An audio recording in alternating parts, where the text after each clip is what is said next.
Hi Internet viewers, Frank Rauscher again. It's been a while since I produced a video, and the reason being I've had a couple of health issues, but not serious ones, and I got past that, and it took me a little time to get this one rolling. But what we're going to do is I'm going to start a new bird after I did like the mouse and the cardinal tree hangers and so on. I'm going to get into, and I'll show you, I have, here it is right here. It's called the Golden-Crowned Kinglet.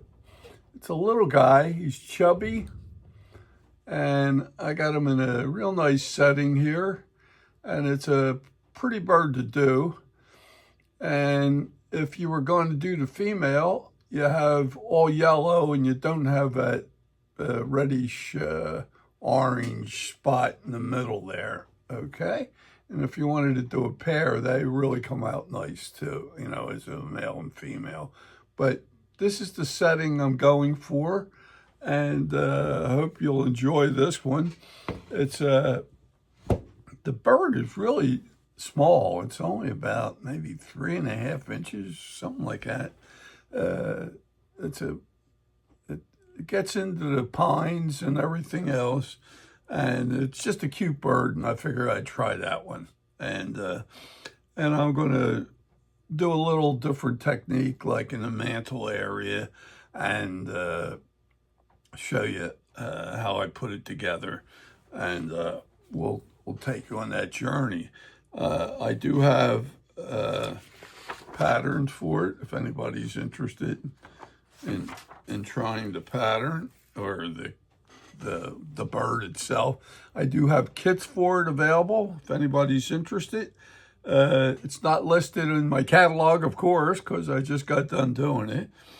But it'll give you the views for the profile on both sides, and it's also going to give you a top view and the bottom of the tail. And this is all to scale. So, and then I'll take you on the journey of doing one step at a time, where we go in. I'll take you from a block of wood right on through to the painting and the mounting and so on. I'll show you how we'll set this up, and I think you'll enjoy it. It's a cute little bird, and I would hope that you would follow me on this, and I think you'll enjoy it. I really do.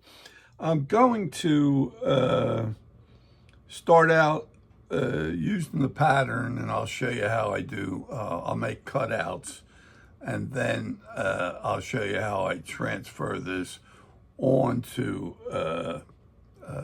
my basswood, so I can cut them out, and I'll show you how to do that as well. So we'll do a step-by-step all the way through. And for those who have been following me, I really appreciate it. I hope you'll enjoy this one as well. If you do enjoy it, I would ask you to give me a thumbs up, and if you can subscribe to my channel, that would be great. And also, if you could pass the information on to your friends that may want to try this, I would appreciate that too. I do have kits that will be available that comes with the pattern, the feet, the eyes, and the basswood blank. And we could get you off and running if you want to follow along with me. And that goes likewise with all the other videos I have. I have kits for every one of them. And if you prefer to try something else, I have them available as well. I also have a catalog, and if anybody's interested in getting the catalog, if you send me an email to my email, which is Rauscher, R-A-U-S-C-H-E-R, Frank, F-R-A-N-K, 7@gmail.com, I'll send you a copy through the email of my catalog. Now, like I said, if you're interested in the Golden-Crowned Kinglet, it's not in there, but I'll give you the information for it when you write to me as well, just to let me know that that's the bird you'd be interested in, because I haven't had a chance to get all of the kits. I have a lot of them in there, by the way, but if you're interested in a specific one, I could get that out to you. But the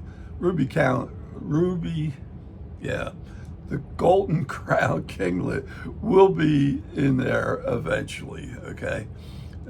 So I'm just adding things as we go, and we will have more as time goes on.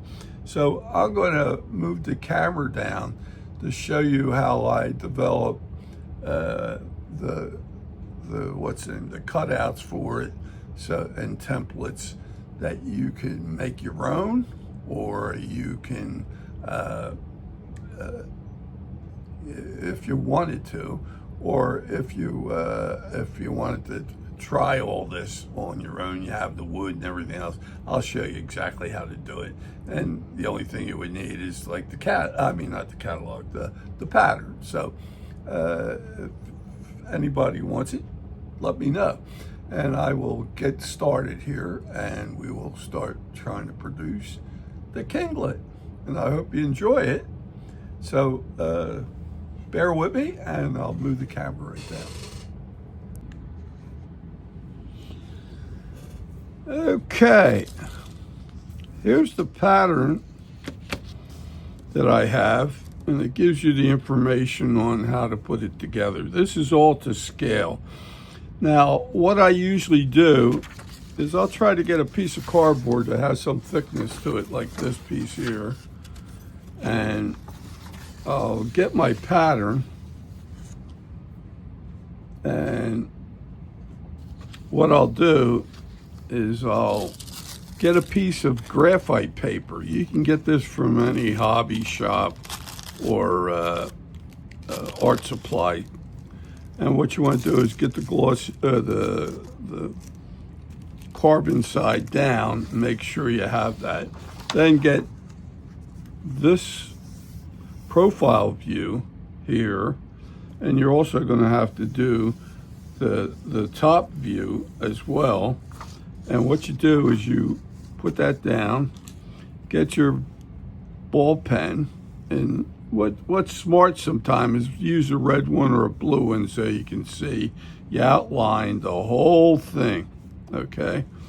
And the same way here with this one, you only need one profile, and then do the top view, and you make these two, and what you end up with is it transfers this onto your cardboard.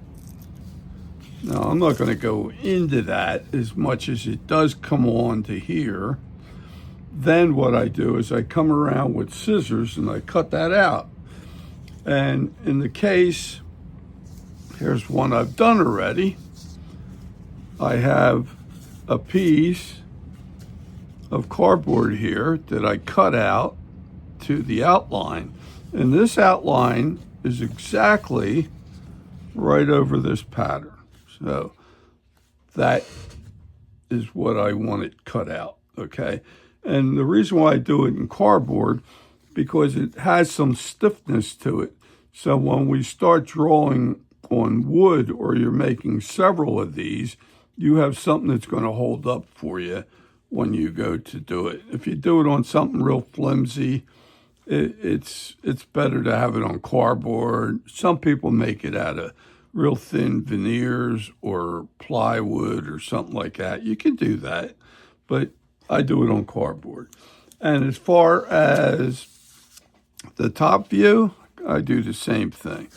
That is the exact setup for the top view.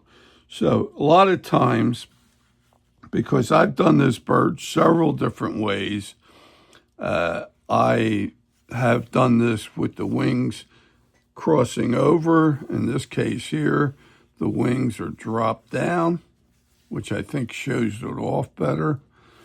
And then I moved the tail up a little bit on this. So, and then I have the head projecting upward. So I change things as I go, and I'm just trying to make you aware of this as well. So I cut this out of the cardboard, like I said, and make these templates. Now that I have the templates, and I do it with the graphite paper, okay, I use my pattern to transfer it to the cardboard, and then I cut it out, and that's what I end up with. So, and the graphite paper can be used over and over again, and I do that a lot. Now, what I'm going to do is I always start out with the profile view. Okay, so let me show you. I have a piece of basswood, and I'm going to lay this in here. I'm trying to utilize as much of the wood as I can. The true nature of how you want to do this, if you have a block of wood, is to make sure, and it doesn't always have to be this way, but the best way to keep the strength through the piece is if you have the grain going in this direction, and it's going through the beak and through the tail, you'll have it going in the right direction, and that's what you should do. It should maintain the strength in the beak, as well as when you carve it, it'll carve better. And the same way with the tail too, okay? So always try to get the grain going. Now that I said that, you could go totally against the grain if you're doing power carving. If you're doing carving with a knife, you definitely have to have it with the grain going in this direction. But if the grain was going in this direction, then you'd have to, you can change the direction of the grain if you're doing power carving, because you don't have the difficulty where a knife tends to chip wood out when you're going against the grain. So here's what I do now. I get a ball pen. I make sure that the piece is fitting on my piece of wood, and I hold this down, and I get my ball pen, and I come around, and I outline, and I want to make sure that nothing moves on me, just like I did. And up here. And there you go. You have the outline of the profile of the bird. So on this, what we're going to do is, on the next video, I am going to take you from this, show you how to cut it out on a bandsaw, and then what we're going to do is, after we get this cut out, I'm going to show you how to lay this on top of this cutout, and we will produce the top view, okay? So for now, we'll go this far, and then on the next video, I will proceed on and start getting this all cut out, okay? And we'll see if we can't get you guys rolling on this project. And but this is the start, okay? And the reason why I was saying about going with the grain and against the grain, this right now is going against the grain. The grain is going this way for anybody that may observe this wood. Because I'm doing power carving, I could do that. But if I were knife carving, I definitely want it with the grain, and I couldn't use this piece of wood. So I'm just alerting to you that is the way it works. We will proceed on with every step-by-step of the way on how I normally would teach this. We'll set the eyes, we'll carve the piece out, we will paint it from one end to the other. I'll show you how to prime it. We'll mount it, and you will end up with a piece that should look like this guy. Okay, so I hope you will enjoy this one, and we'll get you off doing the kinglet. So I'll see you on the next video, and if anybody's interested, like I said, definitely contact me through my email address. The email is also in the body of the description of this video if you need to get it from me there too. And it'll tell you what equipment you may need, at least for each step of the way that we go, okay? So I'll see you on the next video, and we'll start cutting this out, and then I'll show you how to do the top view, and then I'll show you how we do a little trimming up of the blank, so it eliminates some of the work you would normally have to do in shaping it. So this is all part of the process that gets going. So I'll see you on the next video, and I hope you enjoy this project as well. And I thank you very much, and see you then.